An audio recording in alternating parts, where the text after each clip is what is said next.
was giving me a history lesson the moment I got out of my car today. He said, I don't have time to give it to y'all, but we have a lifetime of learning.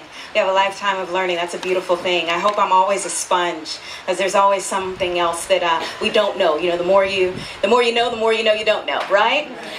So we'll always be learning for our entire life, and there's someone here who knows the intricacies of the land that we sit on and we gather in today very well, who's going to come and give you a welcome as well.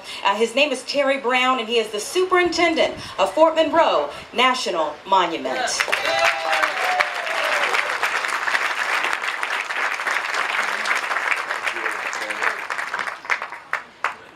Good afternoon. It's so nice to see your beautiful faces. I arrived here in 2016 with a couple goals in mind. One was to protect this resource. That's part of the National Park Service mission. The other objective was to bring young people into this space. And if you've been paying close attention, I've been bringing them in here to work on some of these historic buildings. And I've even hired a few. I've also made it my mission to develop a partnership not only with the city, not only with the school system or the Fort Monroe Authority, but with you. Look at you. Look at where you are today. And then the last goal is always to make sure that you understand that you're relevant in this space. I'll say that again. To make sure that you're relevant in this space. Take a look behind me. You see that tree right there? It's the middle one. It's the Algernon oak tree. That tree is 500 years old. Now, the Contraband was here 158 years ago, right? That's 500 years. So that tree witnessed American Indians out here canoeing and fishing and camping and eating hickory nuts. It witnessed Captain John Smith, Christopher Newport. It witnessed those 20 and odd Africans stepping off that ship. It witnessed President Barack Obama making this a national monument. Yeah.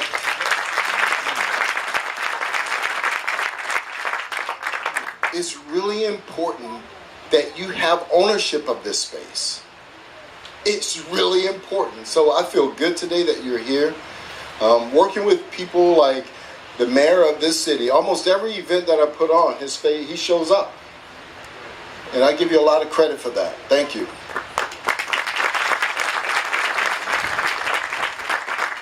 There's another significant partnership, Project 1619. Where's Calvin? Raise your hand, Calvin. He's back there. Now let me tell you something, folks. That's a trooper for this community. Both he and Dr. Wiggins, I've sat in meetings with them. The things they're doing behind the scenes for this community will blow your mind. In a few years, we're going to put a new memorial dedicated to 1619 out here. And that's behind their efforts. In August of this year, August 24th, we're opening up a brand new visitor and education center with the help of the Fort Monroe Authority.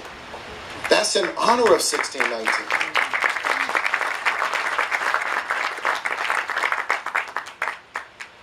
And we've invited former President Barack Obama. I don't know if he's coming, but you need to write some letters, and he hasn't said no yet. So we're going to proceed as if he's coming. And once he finishes his speech, see how I'm speaking that into existence? Once he finishes his speech, Project 1619 go into their festivities that they've been doing for nearly 20 plus years. And then we culminate that with a concert down at the Paradise Social Club where the Sounds of Blackness will be here.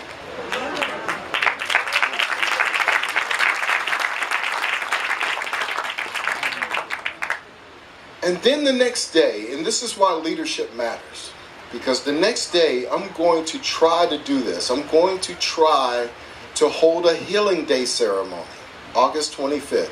That's actually the day they arrived. And what I want to do is have a 1-minute bell ringing across the nation at 3 o'clock. And I'm going to give out bells, and we're all, no matter if you're black, white, tall, or green, we're all going to do this together across the nation. And you have to show up for that event. Because if 10 people show up, they're going to think I'm not relevant here. Right? And then we're going to have gospel music, and we're going to have young people honoring their ancestors. We come from greatness.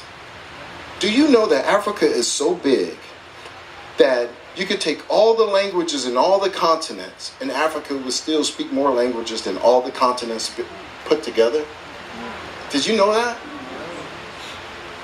When Africans arrived here, they brought their music, their words, their aesthetic values. All these things were important in developing a hybrid American culture.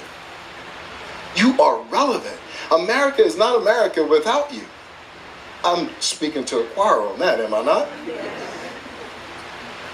As superintendent, my goal is to make sure that African women are talked about here. Oh yeah. And I'm not afraid to say that on the microphone. They're not talked about. They're relevant. You gain your ancestry. You gain your status as a slave through the woman.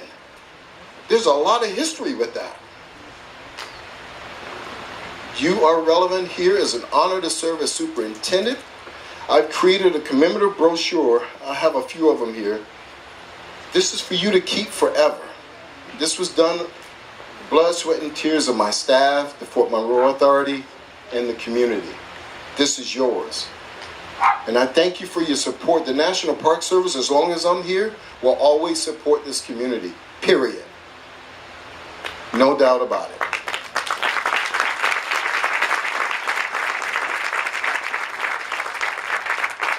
I think black-owned businesses should be at Fort Monroe.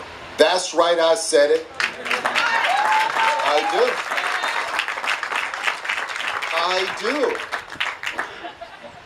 You're not going to hear a superintendent speaking that way. I drove in this morning and I thought I saw some horses riding around my park. Somebody told me they were the Buffalo Soldiers. Do you know the first park rangers were? Look at you. Buffalo Soldiers. Who you think was protecting the West? Yeah. It's important that you pick up a book and read.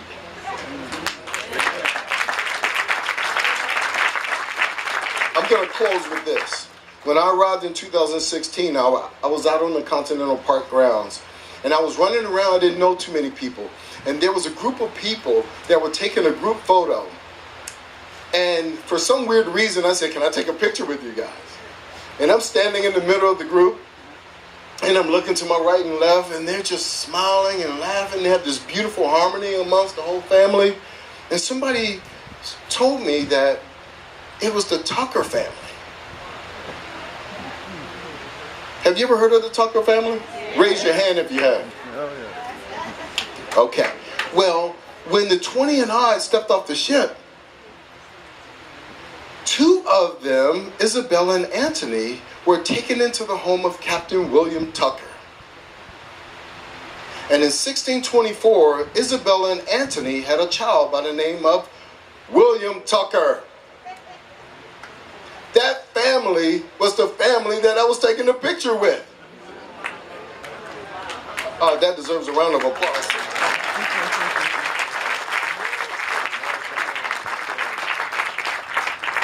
It did not start at Jamestown. It started within an arm shot of here.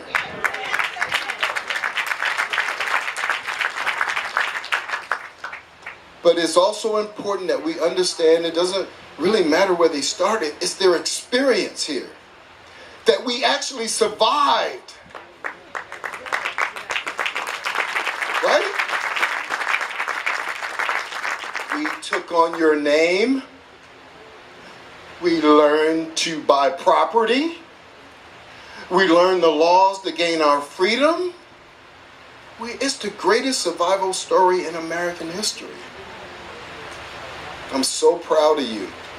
Walk with your chest out today. Thank you for the opportunity.